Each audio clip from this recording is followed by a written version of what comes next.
Nous sommes là pour te donner toute la gloire. Nous sommes là pour nous incliner devant ta face. Nous sommes là pour t'écouter, pour recevoir de toi ce que tu as préparé. Nous sommes là pour que tu nous visites. Nous sommes là avec la foi que tu es là. Que tu es là. C'est pourquoi nous sommes là.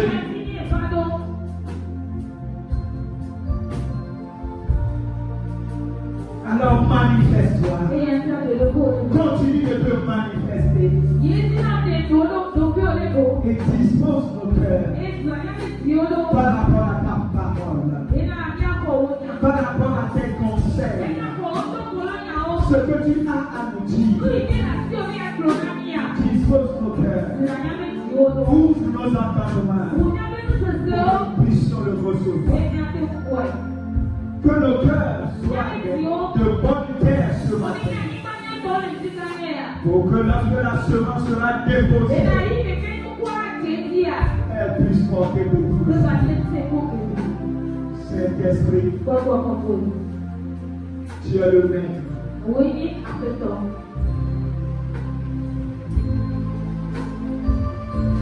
C'est toi qui conduis tout.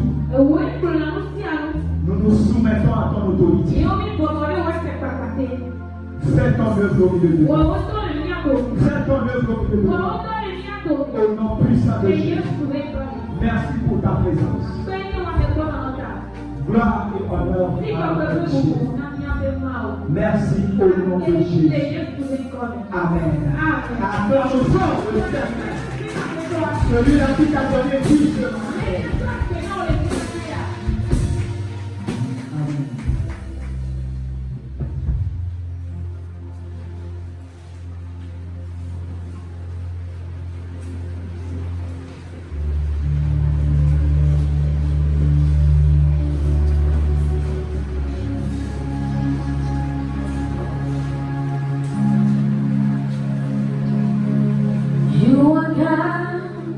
From beginning to the end, there's no place for argument.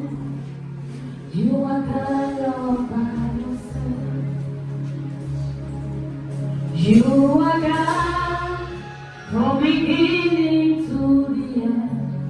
There's no place for argument. You are God all by yourself. You are the God. Beginning to the end, there's no place for argument. You are God all by yourself. You are God from beginning to the end. There's no place for argument.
Il est incomparable.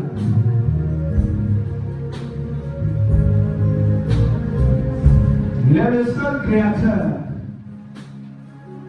Le seul Dieu vivant et vrai.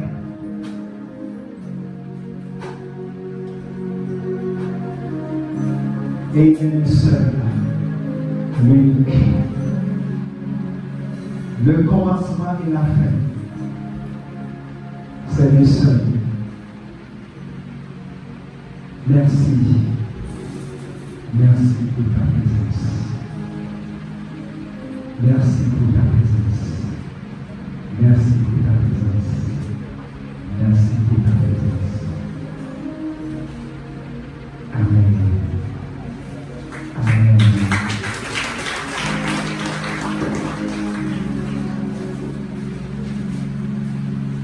Le Seigneur dit que l'âme abattue, l'âme découragée, qui ne fait pas son mieux avec cette âme-là.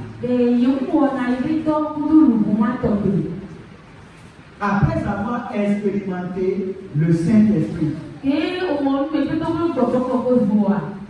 dans notre programme, il y a eu des promesses.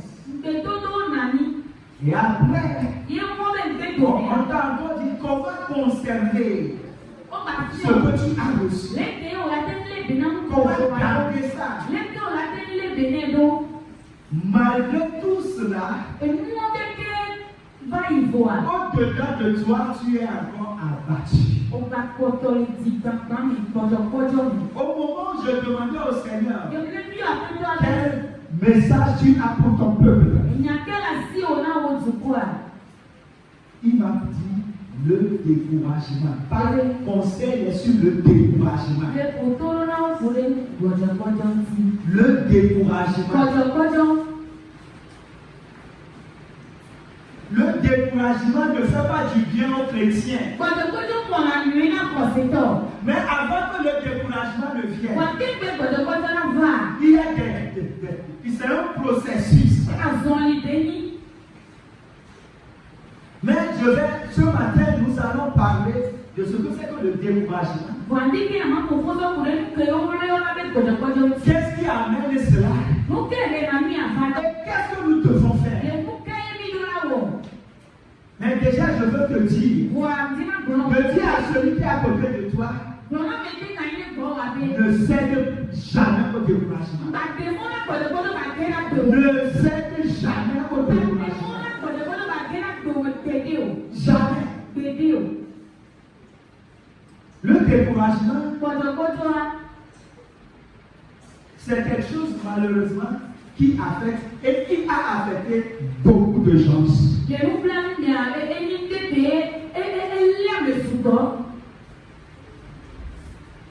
Juste parce qu'ils ne savent pas certaines choses.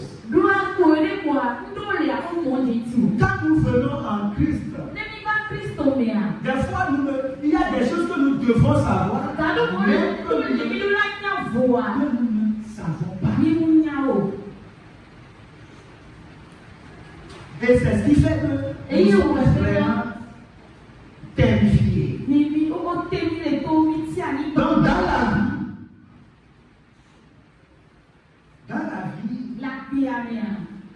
il y a des choses à savoir. Là où nous sommes maintenant, tout le monde a un désir. Tout le monde a un besoin. Tout le monde veut être heureux. Tout le monde veut vivre bien. C'est ça. C'est ce que nous voudrions. Nous voudrions que les choses s'améliorent.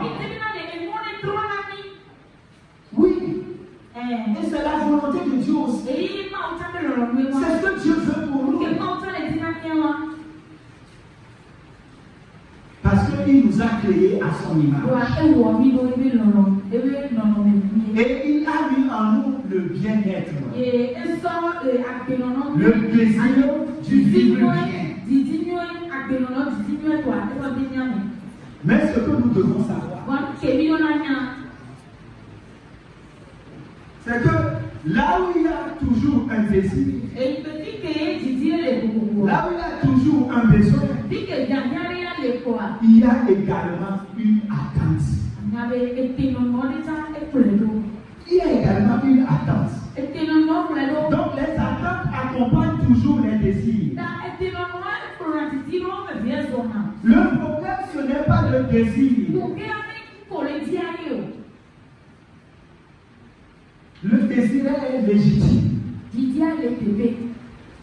Car Dieu nous a créés et a mis en nous le désir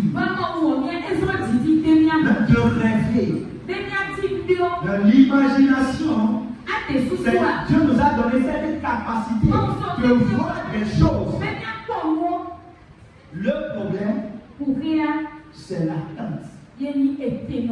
Comment nous gérons l'attente? Ce que je demande, comment est-ce que je veux que la chose se présente?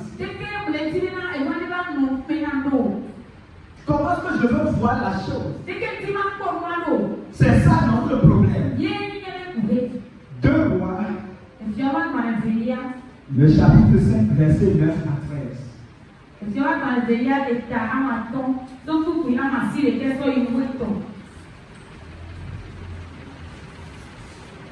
2 Rois chapitre 5, verset 9 à 13.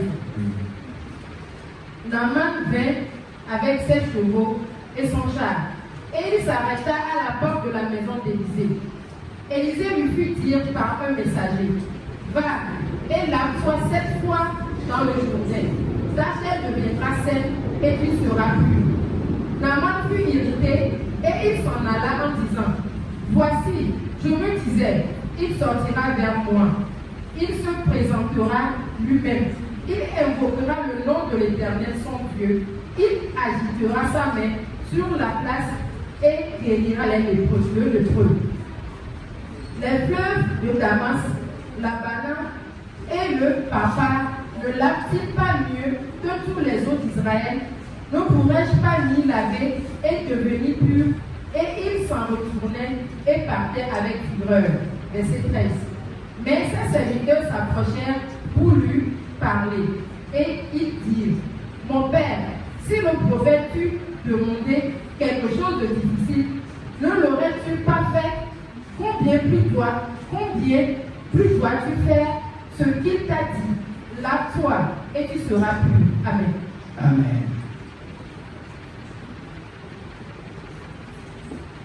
Ale na ma kple peso kple ebe kaza dam va tɔ ɖe Elisa be aƒe me eye Elisa dɔ ame ɖo ɖe ne woagblɔ nɛ be yi ɖa ɖe ti zi adre le Yɔrdane ekema wo ŋutigbalẽ aɖɔ ɖo eye wo ŋuti akɔ tete Naaman bidi hedzo gblɔ bena ona nye ameku be ɖe wole dodo ge ava gbɔnye eye woate ɖe ŋunye ayɔ Yehowa eƒe Mawu ƒe ŋkɔ eye wòatsɔ eƒe asi ali ɖe teƒeawo eye wòayɔ dɔ anyiahi ɖe Damasko tɔsisiwo Amana kple Fafa menyo Israel tɔsisiwo katã oa ɖe nyemale tsi le wo me eye ŋunye na kɔ oa eye wòtrɔ dzo kple dziku tete eƒe dɔlawo va egbɔ ƒo nu kpli gblɔ bena mía fofo ne nyagblɔɖila gblɔ nu sesẽ aɖe na wò la mawɔe oa kakaka wògblɔ na wò be gale ti ne ŋu wò nakɔ. Amen. Amen. Le passage que nous venons de lire, ça concerne Naaman.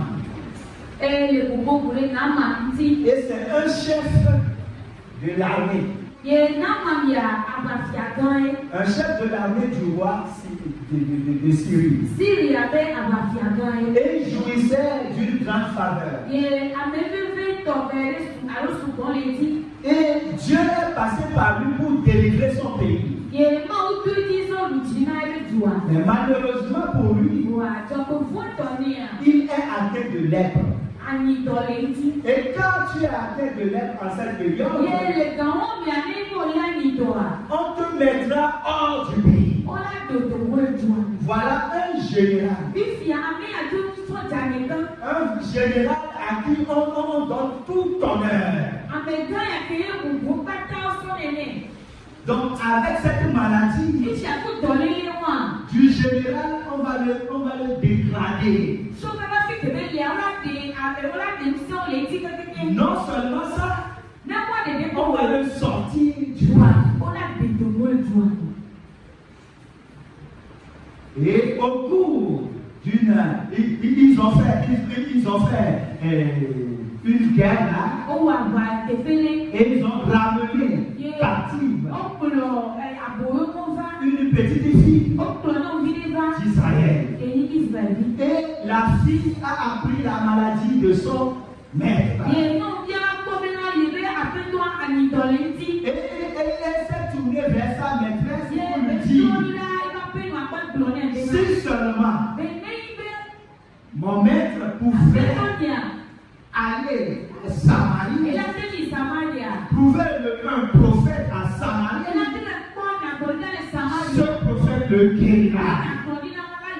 Ayant appris cela, il est allé vers le roi. Et il a dit au roi: ouais, la petite fille que nous avons, la petite fille captive là, elle a dit ceci, elle a dit cela. Alors le roi lui a donné une lettre d'aller à Samarie.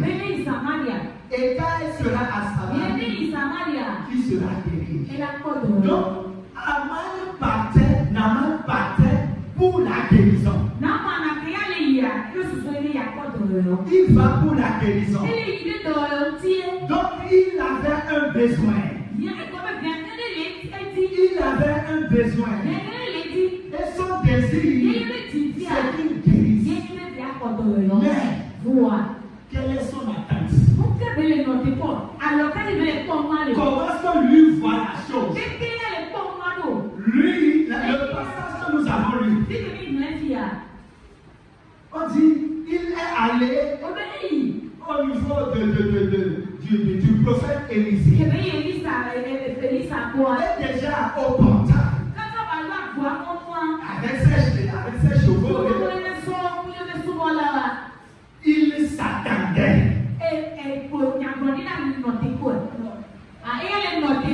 Il s'attendait à ce que le prophète sorte de sa chambre, vienne le rencontrer et lui imposer la main pour qu'il soit guéri.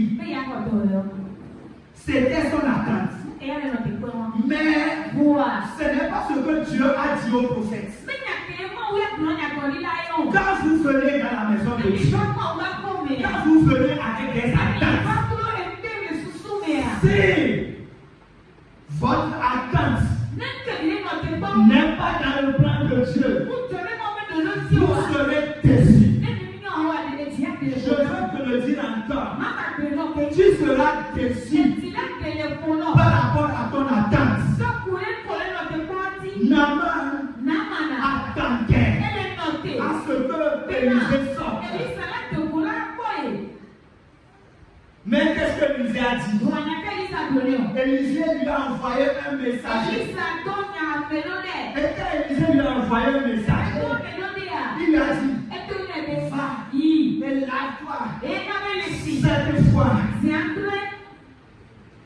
dans le Jourdain, et ta chair redeviendra saine, et tu seras pur. Le verset 10 déjà, on dit: Naaman fut irrité. Il fut irrité pourquoi? Pourquoi il doit être irrité? Tu es venu pour être guéri. Ce que tu veux, c'est la guérison. On dit: c'est ça que tu vas faire. Il s'est irrité parce qu'il avait une attente. Je suis une autre personnalité. On ne doit pas m'accueillir ainsi. Non, on doit venir à ma maison. On doit venir à ma maison. On doit me dire ceci. On doit respecter le protocole. Non. Je veux dire à quelqu'un. Peut-être tu es là aussi. Mais tu te dis, on ne me visite pas. On prie pour les autres. Mais moi, on ne prie pas pour moi. Et tu es frustré. Je veux te dire, Dieu a ses foi. Dieu a ses foi. Alors, la manière dont tu conçois la chose dans ton esprit, ça ne peut pas être ça. Comprends ça comme ça. Ça peut ne pas être ça. Sinon, tu seras déçu. Et la déception. La déception, quand elle se multiplie, alors la déception va t'amener au découragement. Ça va t'amener au découragement. Et quand tu es découragé, c'est là-bas où Satan te tient. La déception, c'est normal. Nous sommes non seulement déçus. Nous tous ici, nous avons fait l'expérience de la déception. Mais si la déception vient, ça ne veut pas dire que c'est fini. Non. Je veux rappeler, à ce moment, j'étais encore à l'université. Et j'ai voulu faire la médecine. Je veux aller dans le but de la santé. Et j'ai fait comme on ne m'avait pas admis. Donc j'ai voulu passer par le concours des assistants médicaux. C'était ça dans le cas. Et là, j'ai fait tout. Et j'ai aussi appuyé.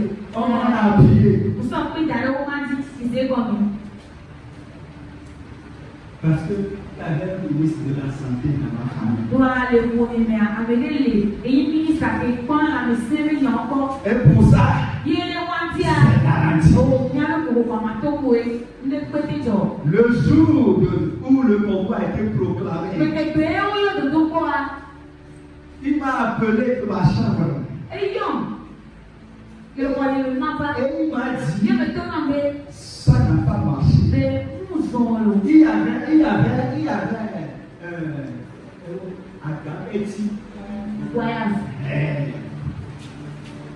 j'ai tenu là. J'ai vu le monde s'écrouler. Le ciel tombé. C'est comme si c'est fini. J'ai été déçu. C'était la déception totale. Dieu seul sait comment j'ai passé la nuit là. Mais quand le jour s'est levé, j'ai dit,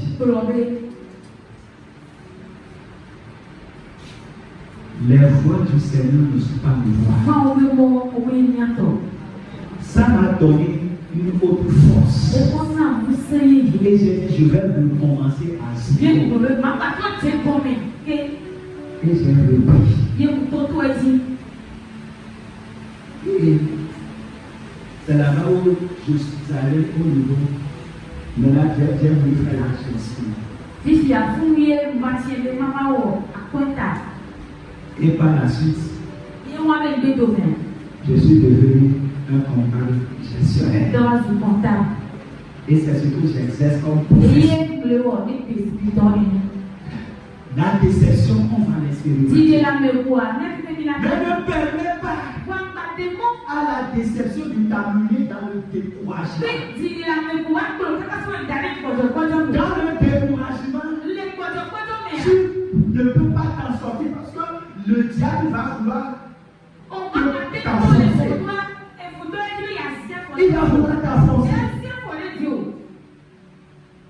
Donc, la déception, ce n'est pas une mauvaise chose. Mais c'est quand tu es découragé, c'est ça qui est une mauvaise chose. Je veux dire à quelqu'un, relève-toi si tu es découragé. Mais toi qui es déçu, toi qui es déçu de l'église, toi qui dis non, c'est que j'attendais, je ne le vois pas. Je veux te dire, arrête de dire ces choses. Sinon l'ennemi est à la porte. Il est en train de te tenter.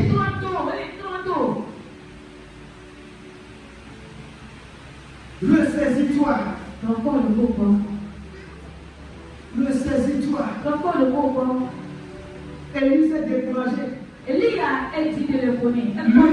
Lui, par qui Dieu est passé pour tuer plus de 400 prophètes de Baal.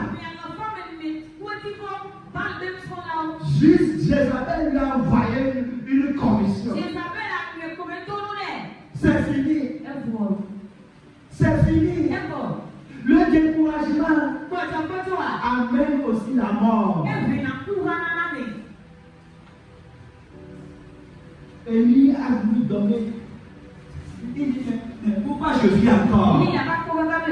Je ne suis pas mieux que ma père. Donc il est prêt à mourir. Ça c'est le découragement. Si tu es là-bas, quand tu es mort déjà. Spirituellement tu es mort. Si le Seigneur n'intervient pas, ça serait fini.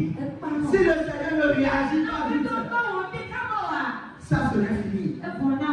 Mais le Seigneur te parle ce matin. La voie que tu empruntes, ce n'est pas la meilleure voie. Ce n'est pas la meilleure voie. Si c'est la déception, il y a rattrapage. Tu peux te rattraper. Alors que l'Esprit de Dieu rattrape quelqu'un dans sa déception. Au nom de Jésus. Au nom de Jésus.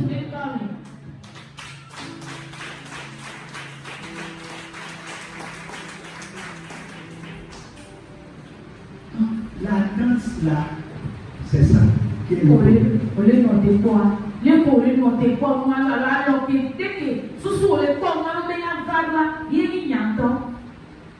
Donc je veux toucher quelques points. Ce qui nous amène à la déception. Ce qui nous amène à la déception. Premièrement, c'est quand tu planifies sans Dieu, tu seras déçu.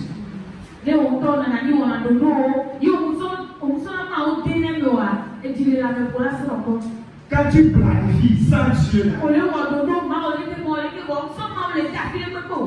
make sure. C'est la déception.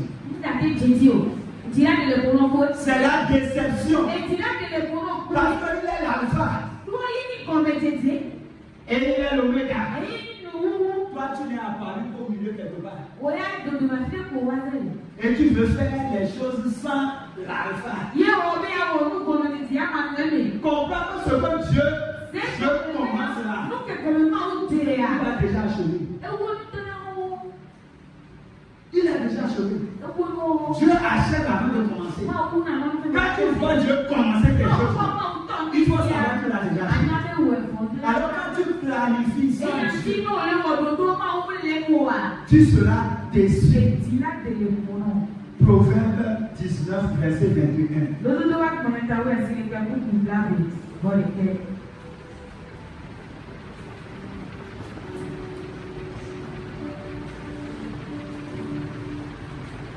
19, verset 22. Ce qui fait le charme d'un homme, c'est ça? 21. 19, 21. Il y a dans le cœur de l'homme beaucoup de projets, mais c'est le dessein de l'Éternel justice accomplie. Amen.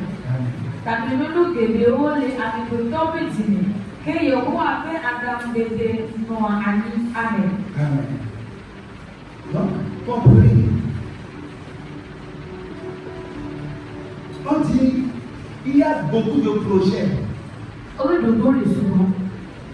le cœur de l'homme. Mais c'est le dessein de Dieu qui s'accomplit. Voilà le plein de projets que tu as. Maintenant, quel projet va réussir? Est-ce que tu le sais? J'ai des projets. C'est vrai. La Bible confirme. Il y a beaucoup de projets dans le cœur de l'homme.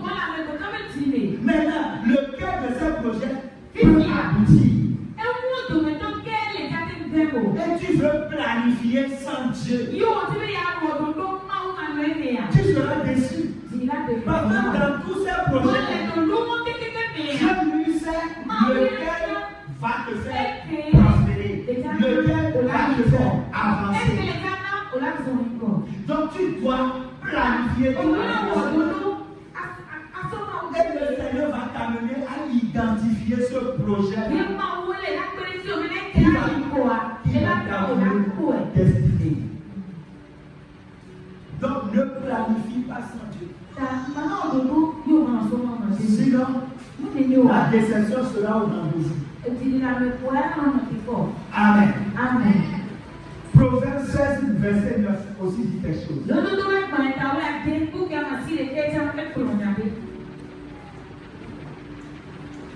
Proverbe 16, verset 9. Le cœur de l'homme médite sa voix, mais c'est l'Éternel qui dirige ses pas. Amen. Amen.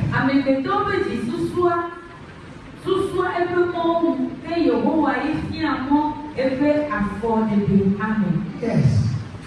Le cœur de l'homme médite sa voix, mais c'est l'Éternel qui dirige ses pas. Pour que tu puisses faire un pas qui va t'amener dans ta destinée, c'est l'Éternel qui va diriger ce pas-là. Si l'Éternel ne dirige pas ton pas, tu ne peux pas accomplir ta destinée. Tu ne peux pas. Toi, tu vas méditer sur ta voix,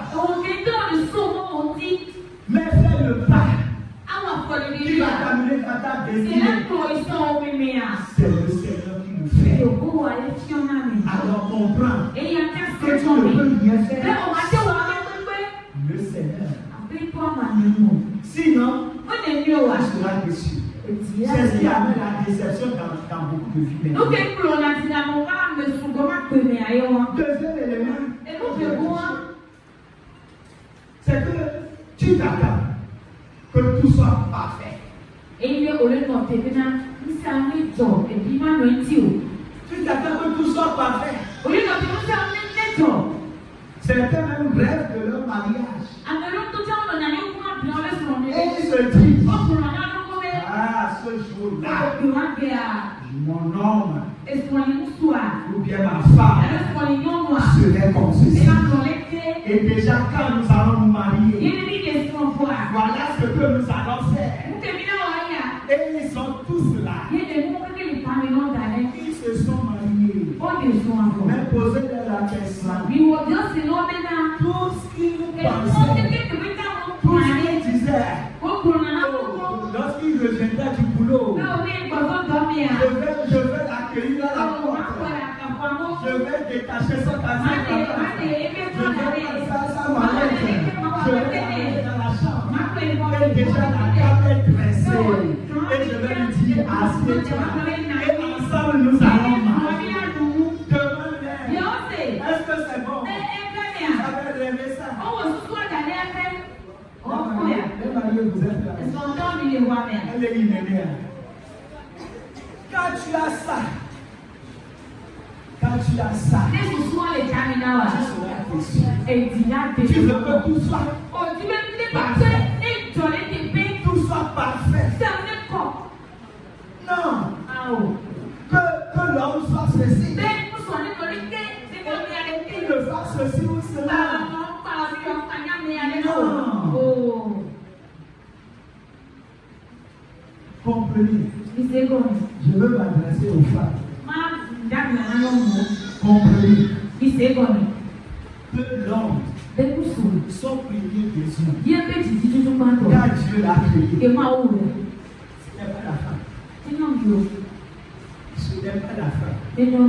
Quand Dieu a créé l'homme, avant que l'homme ne soit créé, Dieu a préparé un jardin. C'est-à-dire la présence de Dieu. Et quand l'homme est créé, on l'a mis dans le jardin. Le désir premier de l'homme, c'est la présence de Dieu. C'est la présence de Dieu. Et quand on l'a mis là-bas, qu'est-ce que Dieu lui a dit? Deuxième besoin de l'homme, il a dit, cultive le jardin. C'est le travail qui va préoccuper l'homme. C'est le travail qui va le préoccuper. C'est après ça que la femme vient en troisième position. Comprends ça. Pousse ton mari dans la présence de Dieu. Pousse-le dans la présence de Dieu. Ne donne pas le temps. Il ne vient pas. Non.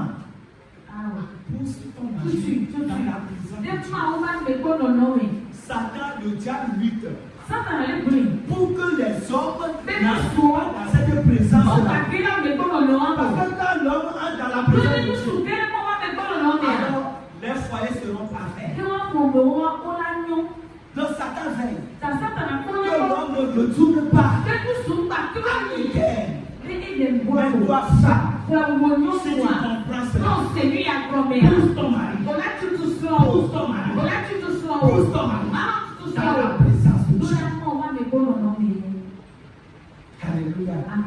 Et quand tu le fais, il va aussi s'abonner à son travail. Tu ne dis pas. Il ne me trouve pas de temps. Non, toi vois dans ce qu'il fait. Comment est-ce que tu peux faire pour c'est ça.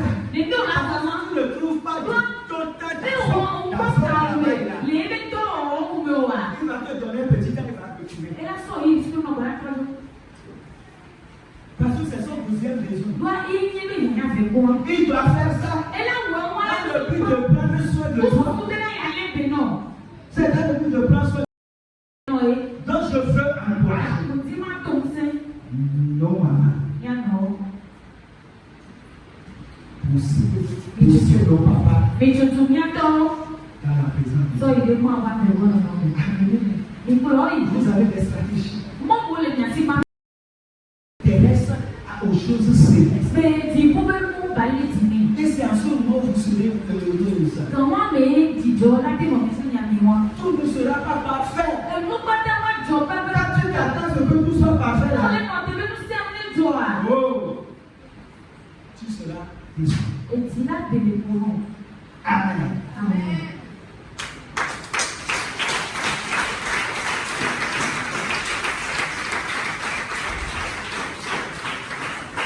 L'autre fois que je vais toucher, ce qui amène la déception. Quand tu t'attends que les choses soient toujours spontanées et rapides. C'est ça. Quand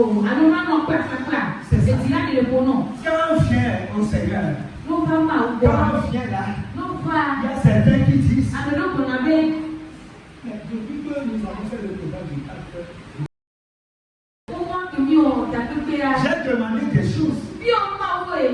Mais le pasteur a prié pour nous. Mais jusqu'à présent, moi, je ne vois pas. Jusqu'à présent, je ne vois pas. Tu veux que les choses soient spontanées.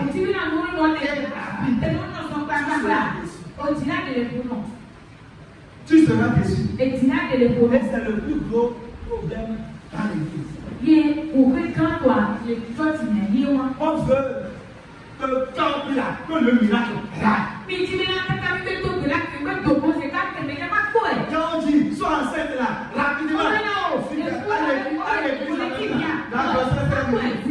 on dit accouche là, ça sort. Non. C'est un processus. C'est un processus. Notre génération maintenant, c'est la génération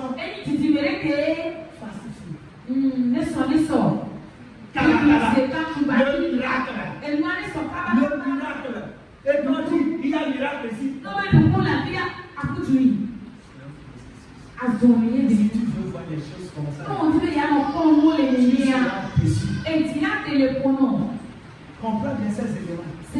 Pour que tu ne sois plus déçu. Et que là, le découragement vienne. C'est important. Sinon, si on ne comprend pas que c'est un processus là, alors la déception serait toujours. J'ai prié pour telle maladie. J'ai jeûné.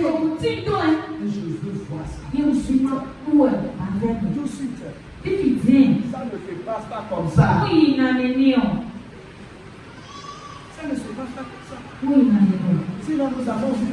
On n'a pas été témoin, mais la Bible nous a dit que Jean-Baptiste a été décapité. Les apôtres ont été brûlés. Mais dans tout ça, Dieu était encore sur son trône. Dieu régnait toujours. Mais tu peux avoir une maladie, tu peux brûler. N'oubliez pas la souveraineté de Dieu. Il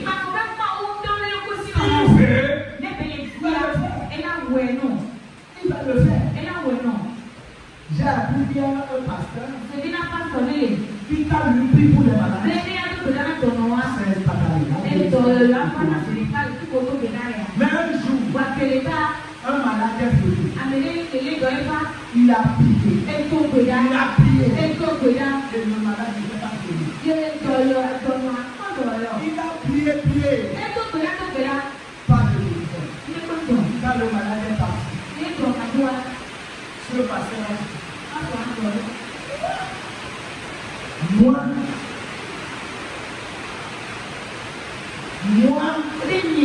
prier que le malade ne soit pas guéri. Si c'est comme ça, il s'est suicidé. S'il est Dieu, seul Dieu fait les choses. Dans sa souveraineté. Donc comprends que Dieu peut permettre à certaines situations. Mais quand Dieu permet cela, laisse Dieu faire. La vie continue. La vie continue. Faut pas dire que c'est fini. Non, la vie continue. Comprends que tout est processus de la vie. La déception vient souvent aussi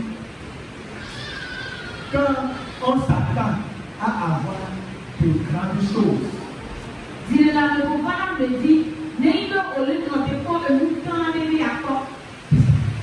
Toi, tu t'attends aux grandes choses. C'est ce que tu espères. Mais ce que tu ne sais pas, le Dieu que nous servons, c'est le Dieu qui a créé les grandes choses et les petites choses. C'est le Dieu qui a créé l'éléphant. C'est le Dieu qui a créé aussi la fourmi. Il fait de grandes choses et de petites choses.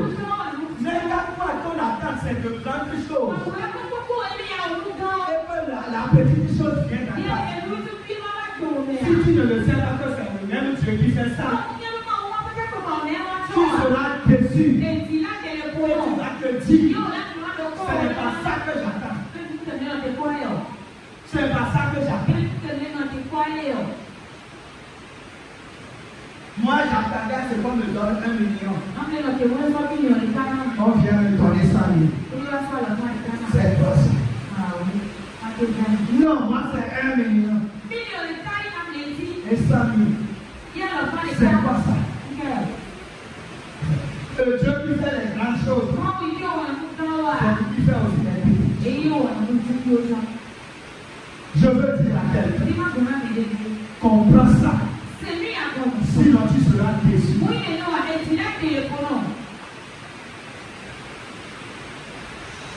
Tu vas t'attendre à de grandes choses.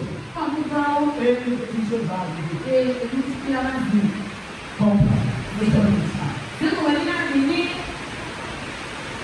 La déception viendra si tu penses que les choses resteront telles qu'elles sont.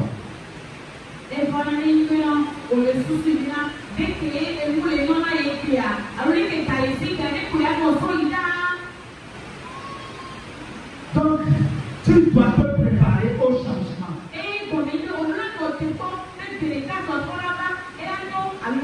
La vie est en perpétuelle mutation. Et l'homme que tu rencontres aujourd'hui, l'homme que tu rencontres aujourd'hui, la personne que tu rencontres aujourd'hui, dans 5 ans, ou dans 10 ans, elle ne sera plus la même. Tu vas avoir un changement. Mais si tu ne te prépares pas à ça, tu seras déçu. Comprends.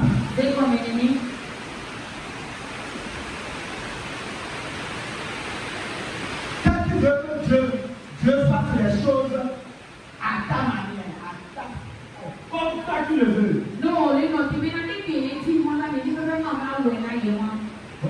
D'accord, si tu seras déçu. Dieu ne fera pas les choses à ta façon, comme tu le veux. Tu seras déçu si tu ne connais pas Dieu.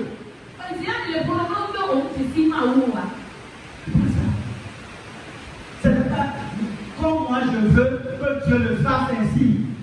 Non. Ça ne se passe pas comme ça. Naaman attendait qu'on fasse les choses à sa manière. Mais Dieu a fait ça à sa manière. À la manière de Dieu. Et le résultat est là. Que Dieu place des hommes et des femmes à côté de quelqu'un pour pouvoir l'encourager au moment où il est déçu, au moment où il est irrité, comme Naaman avec ses serviteurs. Ses serviteurs disent, Père, si tu avais demandé quelque chose de plus grand, ne le feras-tu pas? Ce qu'on te demande, c'est quoi?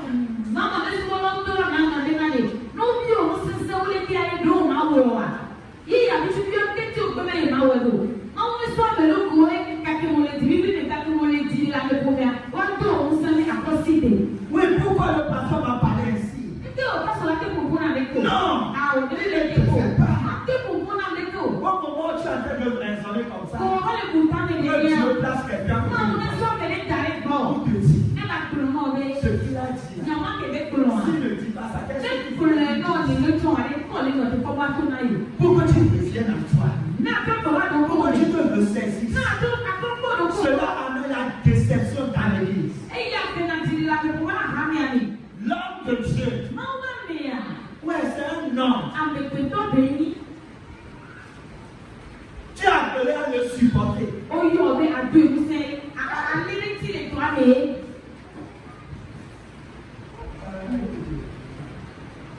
Sa faiblesse là, tu vas supporter ça. Alléluia. Donc ne sois pas là pour dire, mais non, il ne devait pas pourquoi. Pourquoi il a crié sur moi? Pourquoi il a fait ceci? Pourquoi? Non. Il n'est pas le Dieu de l'homme. C'est le Dieu de l'homme qui est parfait. Lui, c'est homme de Dieu.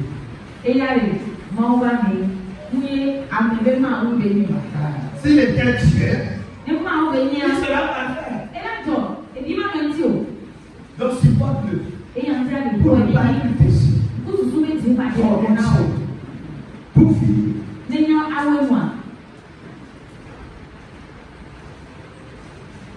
ne cède jamais au découragement. Ne cède jamais au découragement. Parce que le découragement, qui est une perte de courage. C'est-à-dire, tu as avancé d'être autre avant. Et tout à coup, quelque chose se passe. Et tu perds. Et tu baisses les bras. Tu te décourages. Ne cède jamais au découragement. J'ai appris, j'ai entendu une histoire. Et on dit c'est une histoire vraie. Il y a un serviteur de Dieu. C'est un missionnaire. Dieu lui a dit, va dans tel pays d'Asie. Et dans telle ethnie. Arrivé là-bas, il faut traduire la Bible dans cette ethnie-là. Et le serviteur a obéi. Quand il est allé, en ce moment, il n'y avait pas d'imprimé. Il n'y avait pas d'ordinateur. Donc, ce serviteur a mis 20 ans pour traduire la Bible. Et il restait, on dit, un matin il est allé. Il restait, parce qu'après 20 ans, il restait encore quelques 2 livres pour traduire et ça serait fini, le travail serait fini. Et puis là,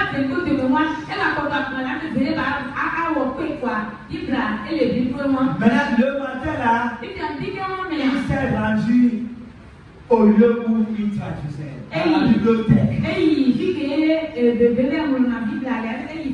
Il est allé à sa grande surprise. La bibliothèque est totalement brûlée.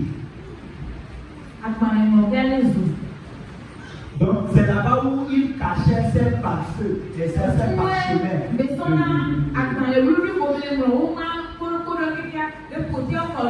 Donc comme il n'y avait pas d'ordinateur, il n'y avait rien, ça veut dire que ce sont ces parchemins-là qui doivent lui servir.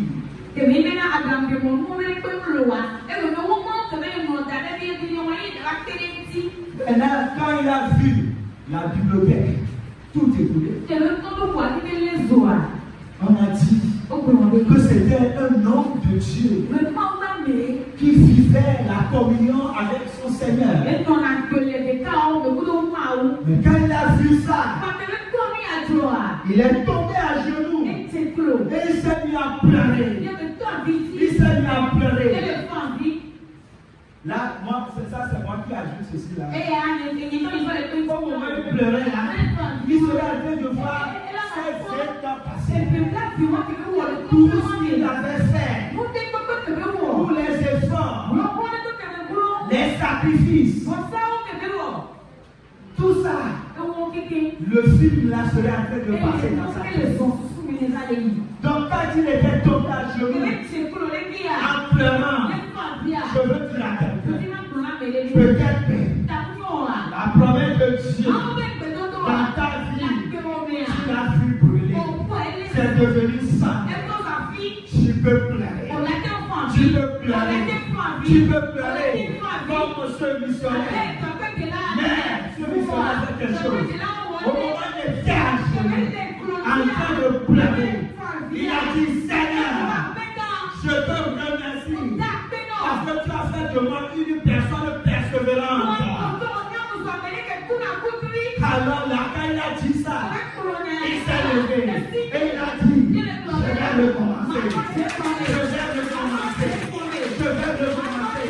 Que l'esprit de Dieu conduise à quelqu'un. Et que quand même tu vois que c'est fini, tu vois.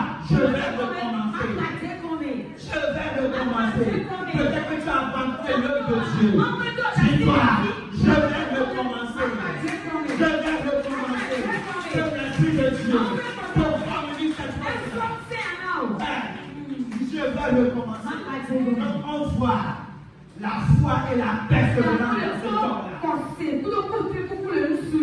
Je prie pour que je communique cette foi à quelqu'un.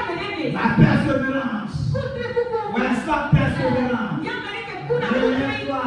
Et avance. Et avance. Ne cède pas au découragement. Ne permets pas au découragement de venir à ta vie. Satan peut agir. Mais ne vois pas ça. Ne vois pas ça. Ne vois pas le mal. Mais vois le Dieu. Le Dieu qui te donne la force. Le Dieu qui te donne la vie. Le Dieu qui te bénit. Que ce Dieu bénisse quelqu'un. Reçois cette force. Au nom de Jésus.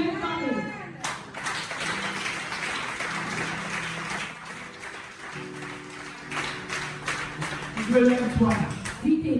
Là où tu es tombé, ne reste pas là-bas. Ce n'est pas fini. Relève-toi. Le découragement, ce n'est pas bon. Je viens t'annoncer ce matin la bonne nouvelle. C'est que ne cède pas au découragement. Jamais ne cède pas au découragement. Que le Seigneur te fortifie. Comment nous invitons notre pasteur? Amen.